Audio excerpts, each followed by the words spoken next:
Hello friends, नमस्कार। मैं सुधा त्रिपाठी आज आपके सामने प्रस्तुत हुई हूँ दूसरा कोई टॉपिक लेके। बिल्कुल हटके है। और आप लोगों ने सुना होगा जैसे सेंगर कुलदीप सेंगर का चल रहा है। कुलदीप सेंगर की बेटी का मैंने बयान सुना। Kiran Bedi IPS officer, lady first lady IPS officer Kiran Bedi ji का भी मैंने सुना और रूल्स के बारे में जाना।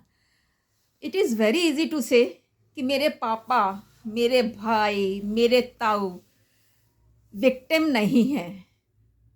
How can it be possible? क्या तुम हमेशा अपने फादर के साथ घूमती हो? क्या अपने ताऊ के साथ घूमती हो या हर किसी के साथ घूमती हो? रेप केस ऐसा केस है जो दो लोगों के बीच में हिडन होता है। किसी लालच में बुलाया जाता है और उस लालच में आके कि मेरे को जॉब मिलेगा या क्या मिलेगा, लोग बाग वहाँ पहुँचते हैं। उनके मतलब पूरी तरह से ट्रैक किया जाता है। कुछ नशीली दवाई दी जाती है, कुछ दिया जाता है और रेप किया जाता है। चलिए, रेप खुद ने कर दिया, उसके बाद गैंग रेप भी करवाते हो। चलिए माना, उनकी बेटी कह रही थी वो 18 साल से ऊपर है। मैंने 18 साल से है, 25 साल की है, 40 साल की है, लेकिन उसके साथ रेप तो हुआ।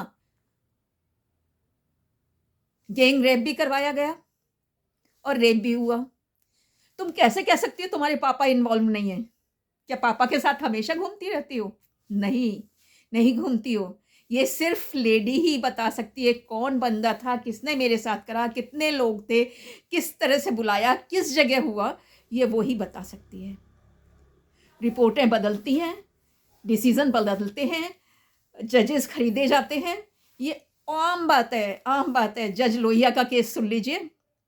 मरवाया गया उसे, और जिन लोगों ने मरवाया वो राजगद्दी संभाले हुए हैं। उस राजगद्दी वालों के साथ पे आपका प्रोटेक्शन मिला हुआ है। चलिए, वो लड़की आपसे पैसा मांग रही थी, चलिए आपसे विधायक थी, उसकी माँ कुछ भी थी, लेकिन रेप तो हुआ। प्राइम मिनिस्टर की बेटी भी होती, अगर उसके साथ रेप होता तो रेप इज रेप। इतने रोके विक्टिम आंसू निकाल के, कोई मेरा कहना नहीं सुन रहा है, मेरा सुन नहीं रहा है, इतने बजे से इतने बजे तक फोन वहां पे था, फलाना था, ढिमकाना था। उसकी बेटी आके रो रही है। अरे उस लड़की से पूछो जिसके साथ हुआ है और फोर्सफुली हुआ है। वो 24 साल की, मैंने माना कि चलो वो 18 साल से ऊपर की थी, लेकिन 24 साल की तो थी, लड़की तो थी, अनमैरिड तो थी। फिर चलो उसके चाचा को मरवाया, उसको मरवाया, उसके वकील को मरवाया। अब क्या? अब उसके पति को भी मारने की कोशिश हो रही है, उसे भी धमकियां मिल रही हैं। कौन दिलवा रहा है? जरा ऐश्वर्या जी, ऐश्वर्या सेंगर आके बोलो, कौन करवा रहा है ये सब? हद होती है। तुम्हारा फादर तो इतना जलील इंसान है, उसको तो चौराहे पे लटका के मारना चाहिए। और तुम कैसी बेटी हो? और जो उनको सपोर्ट कर रही हैं लेडीज, अगर उनकी बेटी के साथ होए तब आप चुपचाप बैठ जाना। मत जाना कोर्ट में, मत जाना डॉक्टर के पास टेस्ट कराने के लिए।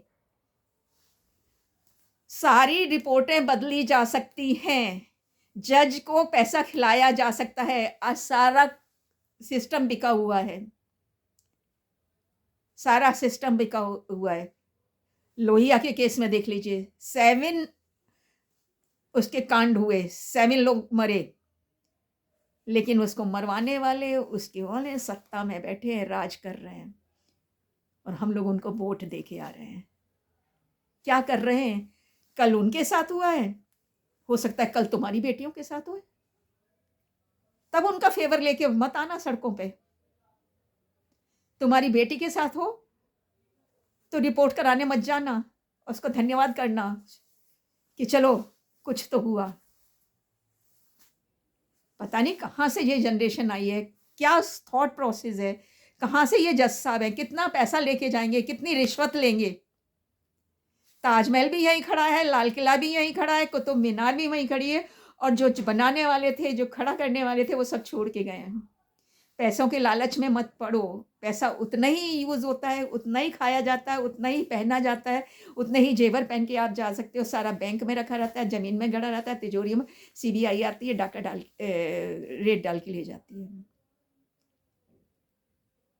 तो आप लोग सपोर्ट कर रहे हैं उस सेंगर का। शर्म आनी चाहिए, कल आपकी बहन बेटियों के साथ ऐसा ना हो, खुद के साथ ना हो, क्योंकि आजकल ऐसे लोगों की मानसिकता भी खराब है। वो बुढ़ी लेडी के साथ भी कर सकते हैं, बुढ़ी लेडी के साथ भी रेप कर सकते हैं। तो अपने आप को बदलिए, सोच यहाँ से लेके आइए, अच्छी सोच रखिए अपने बहन के लिए, अपनी बेटी के लिए, उनको प्रोटेक्ट करिए। उसको ये लेके नहीं कि तुझे वो जॉब देगा और जॉब देगा और उसका रेप करेगा। शर्म आनी चाहिए ऐसे लोगों को। ऐसे लोगों को तो चौराहे पे सेंगर जैसे लोग को तो चौराहे पे फांसी पे लटका देना चाहिए और उसकी जो बॉडी हो उसको कुत्तों को खिलानी चाहिए। हैं? कि वो बहाने मार रही है, वो ऐसे कर रही है, वो 18 साल की नहीं थी, 18 साल की नहीं थी, लेकिन जितने भी साल की तुम एज्यूम कर रहे हो, उतने साल की तो थी, वो लड़की तो थी, उसके साथ रेप हुआ। तुमने कैसे कह दिया तुम्हारे फादर नहीं थे? मोबाइल फ़ोन में किसी को अपना दे दूँ वहाँ पे लोकेशन और यहाँ पे मैं रेप करवाती रहूँ और करती रहूँ? कैसे हो तुम लोग? और कैसी बेटी? शर्म आनी चाहिए जब तुम्हारे घर का इंसान तुम्हारी बेटी के साथ ऐसा करेगा। तब हम पूछेंगे, अरे ये तुम्हारे ब्रदर ने कर दिया, तुम्हारे कज़िन ने कर दिया, तुम्हारे पापा ने कर दिया, तुम्हारे इसने कर दिया। तब मत आना पुलिस के पास। मौका तो तुम बिगड़ने का पुलिस वालों को तुम ही लोग देते हो। तुम ही लोग पैसे ले जाके जज को खरीदने की कोशिश करते हो, वरना जज बनने के लिए तो बहुत सारे रूल्स एंड रेगुलेशन पढ़ने चाहिए। किरण बेदी जी ने बताया कि चलिए ये सब चीज़ें ठीक थी, लेकिन रेप तो हुआ था, वो लड़की तो थी। इसको क्यों इग्नोर करा गया? इस रूल को क्यों इग्नोर करा गया जज के द्वारा? आप लोग बताइए, आप लोग मुझे सुन रहे हैं, आप लोग बताइएगा और क्यों, कैसे, क्या?